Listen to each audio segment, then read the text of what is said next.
Hey, welcome back to Pop Culture Graveyard. I am Hollis, and today I'm going to take a break from the deep dives because I want to bring you some of my newest vinyl arrivals. Some jazz, some Brit pop, and even a dollop of heavy metal. New vinyl, latest vinyl, newest vinyl, late new vinyl. So without further eloquence, here's my latest vinyl. That could have gone better.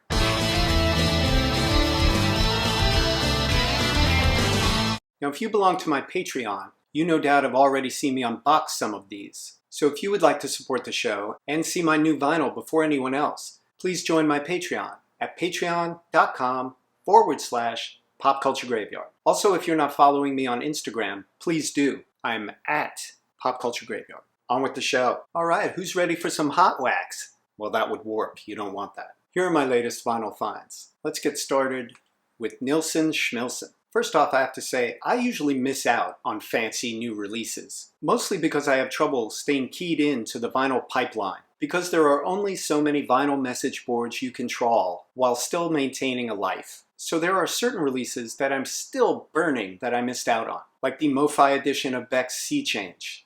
I didn't know that was going on, and by the time I found out, it was too late. The prices of them are prohibitive now. By the way, if anyone has a MoFi Beck's Sea Change to trade, hit me up in the comments. If you know me, you know I'm a massive Harry Nilsson fan. Put out by Mobile Fidelity at 45 RPM, spread over 2 discs. This 1971 masterpiece never sounded better. This was the way this album was meant to be heard. Produced by Richard Perry, this is as close to an audiophile recording as Harry got. And with that in mind, the MoFi treatment really brought out a lot of the textures in this recording. I'm usually very big on original copies, even when something new comes out. Certain albums can't be improved upon. So unless you have a super high-end system, I don't think you're really missing out on that much if you have a great original pressing. This, on the other hand, is pretty much system-proof. This is going to sound good no matter what you play it on. Now, I already have my Dynaflex pressing from the 70s. If you watch my channel, you already know I love these flimsy feeling,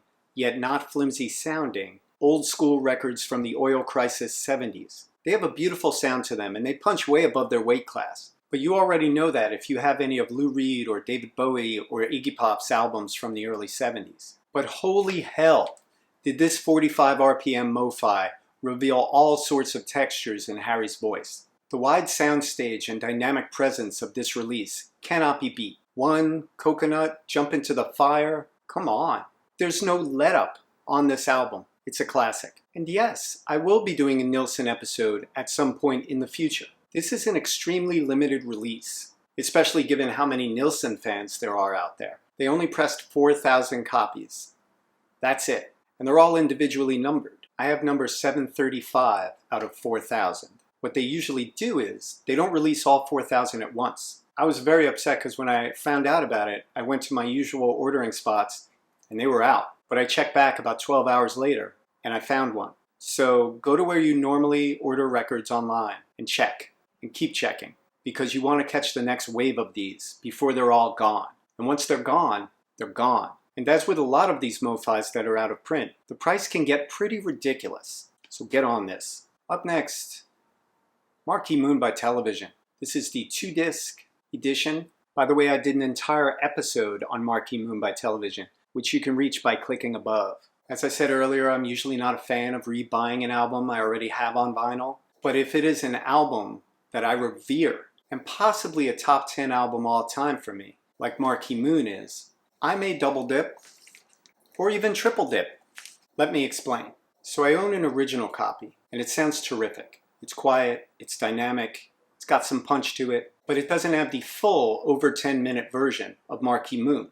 None of the original releases do. So for those 50 extra seconds, I picked up a later edition that has the full version of Marquee Moon on it. This is cut a bit bright, which just means that the high end is a little too harsh, but the original is a bit bright. The mids and lows are good, great bass, but the top end is a tad shrill. That's where this new pressing comes in. Now this may sound odd to you given this record's reputation, where words like pristine and clean are used to describe their sound. But Marquee Moon was never an audiophile recording. There's a certain amount of airiness and grittiness on the master tapes. This album swam against the tide guitar tone-wise back in the day. It went for a pure Fender guitar tone, which is the opposite of the Gibson/Marshall stack distortion that was all the rage in the 70s. But when I read about this 2-disc version of Marquee Moon on beautiful blue colored vinyl, I don't look for colored vinyl, but sometimes it finds me, I was very intrigued. Supposedly, it was the best sounding version of this album. And it came with a bonus disc of extra songs, such as Little Johnny Jewel, and the full version of the title track. Though it was already out of print, I was able to find it for just $10 more than its original sticker price. When I opened the album, I was originally a tad worried. These shards of vinyl were coming off the edges of the album. I don't know if that reads, but it's pretty scary when that falls out of the sleeves. I kept imagining these guys rubbing up against the actual record all along the journey of it being transported to me via the mail. But it wound up being fine. This is the European version that was put out in 2018. There's also an American edition. The only difference really is in the wording on the sticker. This doesn't have a barcode on it. I could not be happier with this. The lacquer for this was cut by Ian Sefcik, and he did a phenomenal job. I haven't heard the Chris Bellman cut, but I can't imagine it sounds any better than this. Seriously, punchy, reserved when it needs to be, so I highly recommend you hunt this down, especially if you don't have a copy on vinyl. Up next, Paranoid by Black Sabbath, another classic that I did not have in my collection. If you cannot afford an original copy, and who can, and you've been holding out for a copy that sounds fantastic, I cannot recommend this 2LP 2016 pressing highly enough. I want to give a big thank you to Dave at DMZ Records for hooking me up with this album. Much appreciated. So as I said, it's a 2-disc. The first disc is the original album, and it sounds so damn good. Flat, noiseless vinyl, wide soundstage, very dynamic. I've never heard this album sound better. I have been holding out for a good vinyl copy, and I'm overjoyed with this one. So the first disc is the original album. The second disc is all filled with extras, and there's a whole bunch of instrumentals on disc 2. There are a couple of alternate vocal tracks. The alternate vocal songs are also fun, but they're kind of sloppy. But by and large, you're getting an awful lot of instrumentals. And at first I was like, how many times am I going to karaoke to Black Sabbath? Oh, Lord, yeah! But once I listened to the tracks, I quickly saw their appeal. Ozzy is so damn charismatic, and his vocals are so ingrained in these songs that you naturally focus on his vocals rather than the music. You also tend to sing along with Ozzy,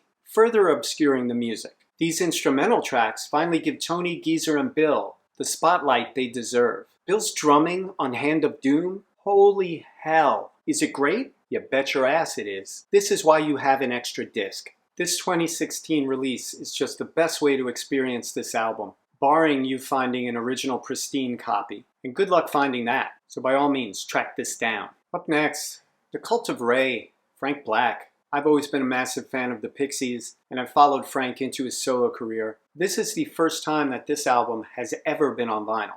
Ever. Not only that, but it's on blue vinyl. I sense a theme for today. Gorgeous blue vinyl. And it's 140-gram vinyl too, so it's somewhat substantial. This is a limited edition from Europe. So if you're a big Frank Black fan, I highly recommend picking this up. This album was somewhat maligned by critics who hopped off Frank's bandwagon after Teenager of the Year and then hopped back on Frank's bandwagon for all his work with the Catholics. But I've always had a soft spot in my heart for this album. I'm convinced if it had better artwork, it would be more revered. It's perhaps his most fun solo album. This isn't a couple of good songs and some filler. There are a lot of great songs on here. I love the Marsist, Men in Black, I Don't Want to Hurt You, The Creature Crawling, Dance War, the title track. What more do you need? It's also got Lyle Workman on guitar, and he's a very underrated guitarist. And this is some of his finest lead guitar work. As the last gasp of truly madcap era Frank Black, which I consider the first 3 solo LPs to be. This album is wildly underrated. I got mine right from Amazon, and you can still buy it on Amazon from a secondary seller for a really affordable price. So jump on this. Up next is a killer soundtrack, Cruising. By the way, I covered this soundtrack in my awesome soundtracks episode, which you can reach by clicking above. I was already a massive fan of the original soundtrack. It features people like Willie DeVille, The Cripples, The Germs, as well as other obscure bands like Mutiny, which you might not know unless you were a big funk fan, or Rough Trade, who you might not know unless you're Rough Trade. So this soundtrack was always great. But this is fantastic. Waxwork Records did an amazing job here. Take a look at this song listing. If you already don't know the original soundtrack, maybe there's not much for you here. But if you already like, let alone love, the original soundtrack, this is a treasure trove. This features 3 discs put out on white, black, and blue vinyl. This is just a gorgeous, gorgeous package. The blue theme continues. The first disc has the full original soundtrack. The other 2 discs feature extra songs from the bands on that soundtrack. I don't know whose idea it was to put the Germs on the pure white vinyl, but I see what you did there, and it's adorable. If you were intrigued by the song Lump by Mutiny and want a couple more lumps, you'll need this. This also features the rest of the Germs recording session with Jack Nitzsche. Now, oddly enough, the liner notes say that the Germs tracks were all taken from a live performance at the Starwood on December 3rd, 1980. They were not. They are the studio recordings produced by music supervisor Jack Nitzsche, and they are the versions all us Germs fans love. Not sure why that error happened in the liner notes. That was the Germs reunion concert that happened like 4 days before Darby Crash actually killed himself. And you can get that full concert on Run Out Groove Records. But that is not what is here. That misrepresented date is the only error on this entire sprawling masterpiece. And it even comes with liner notes from Billy Friedkin himself. With seriously solid tri-gatefold packaging, this is a no-brainer purchase from Waxwork Records. It's still available on the Waxwork website, and I highly recommend getting it before it goes out of print. Up next, Should CoCo from Supergrass. This was their debut album in 1995. This is the 20th anniversary edition. It is on beautiful thick vinyl with the gorgeous Parlophone label. This is a lovely pressing if you don't want to pay up for an original, which doesn't sound that great. This album went to #1 with a Britpop bullet back in the summer of '95, and I was blown away by it. I only ever had it on CD, and it's just a fun, exciting, youthful album from beginning to end. There's not one track to skip on here. And this 2015 pressing sounds gorgeous. It is super punchy and flies right out of the speakers. And it even comes with a bonus 45 of the band doing the Jimi Hendrix song Stone Free. It's adorable packaging. It's got some charming old-timey singles listed, like Peter Sellers and Sophia Loren on mono and stereo. Best of the Goon Show with Spike Milligan. So some thought and some humor went into this. Only one side of the label has printing on it telling you about Stone Free. The other is blank, and that song is the real gem that they're giving you. It's a song called C, ? Which they performed live on the John Peel show, and I really like that track a lot. So if you never purchased Should CoCo, do by all means get this 20th anniversary one. They're still out there, it's still in print. Do not sleep on this and have to buy it 5 years from now from a secondary seller who has a ridiculous price on it. This is a must-have from the summer of Britpop. Up next, Peter Gabriel, his 3rd album, also known as Melt for obvious reasons. I mentioned this album in my Tears for Fears episode, which you can reach by clicking above, because it was a huge influence on their debut album, The Hurting. And I realized during that episode that I did not have a great pressing of this album. So here it is. It's got that gorgeous British Charisma label on it. This has some of Peter's greatest songs on it. No Self-Control, Games Without Frontiers, Biko, the whole damn album is great. And the guest musicians, forget about it. If Robert Fripp doesn't do it for you, how about Paul Weller from The Jam? He played guitar on And Through the Wire, one of my favorite tracks on this. By the way, guess who plays drums on this? That's right, Mr. Phil Collins. Why yes, that is Tony Levin playing a Chapman stick. And living legend Kate Bush, recently snubbed by the Rock and Roll Hall of Shame, provides breathtaking backing vocals on 2 of the album's greatest songs, No Self-Control and Games Without Frontiers. It's a startlingly brilliant album that will no doubt surprise some of you So album-only fans. It's the art rock album that eats like a post-punk album, and I'm thrilled to have it. Who's ready for some jazz? I am. The latest Tone Poets.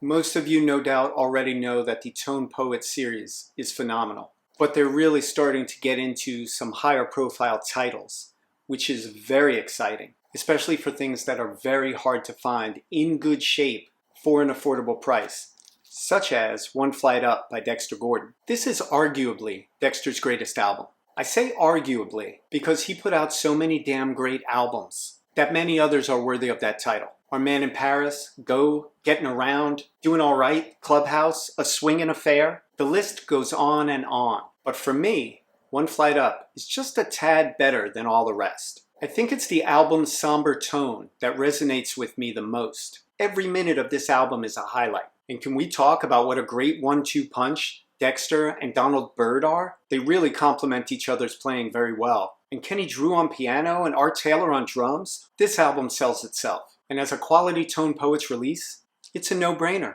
Up next, Roots and Herbs, Art Blakey, another Tone Poet. I'm gonna say something. You cannot go wrong with an Art Blakey and the Jazz Messengers release. You would think you could, given that they put out so many more albums than anyone else. But all their LPs are of a consistently high quality. Art ran a tight ship, my friends, and this era of the band is one of my favorites. Lee Morgan, Wayne Shorter, Bobby Timmons, are you fucking kidding me? Every Blakey rumble, every Morgan skronk, every Timmons tinkle is captured crisply and cleanly thanks to Rudy Van Gelder's peerless production. Being a Tone Poet release, the packaging is formidable. It is a gorgeous gatefold with heavy vinyl. You know, my money situation doesn't always sync up well with the Tone Poet release schedule. So sometimes I'm scrambling pretty late in the game to get a copy before it's out of print, as I did here. This one was already on the secondary market, but luckily it was still selling for face value. Another Art Blakey and the Jazz Messengers album that I picked up, Buhaina's Delight, aka Boo's Delight, so named after the Curtis Fuller track. It also features Wayne Shorter. This time he's joined by my beloved Freddie Hubbard. This is a Blue Note 80. This is luckily still in print. It came out last year. It's a fantastic album. This came out even earlier than Roots and Herbs. This was originally a 1963 album. The Blue Note 80s are as good quality-wise as the Blue Note 75s are bad. Blue Note 75 was hit or miss, but by and large, they were not great. The Blue Note 80s, they've corrected all of the problems from the 75th anniversary editions. So do not be shy around the Blue Note 80s. They sound fantastic. Okay, very quickly, a little swinging 60s action for you. The Man from U.N.C.L.E. I am in love with this TV show. I have the complete series on DVD, and when I saw this cover, I knew I had to have it. And so I ordered it, and I ordered the mono, and it was delivered, and someone stole it from our mailroom. And it was only a $6 record, but the principle of the thing just incensed me. And so how did I respond to that? I ordered a fresh mono that cost me $8 because I wanted a better one. And that wasn't enough. I also got the stereo. So that's how I deal with thieves. I figured I'd listen to both, and whichever sounded better, I would keep in my collection for playing. And the other one, I would simply frame and hang on the wall. Well, they both sound great, so I'm torn. By the way, just the charm continues on the back. Music for a master spy. Isn't that charming? With tracks like A Martini Built for Two and Solo's Samba, this is a kitschy cool part of yesteryear. Even the inner sleeve will make you feel good. So I'm loving these. Now I have some more records I'm going to talk about. I really loaded up on great pressings for a legendary artist that I'm going to be featuring in a future episode. But that's for my Patreon members only. So all Patreon members, check that out. Please let me know in the comments if you would like to see more of these vinyl updates from time to time on the channel. Don't forget to subscribe, and I will see you next week with a lot more cool stuff.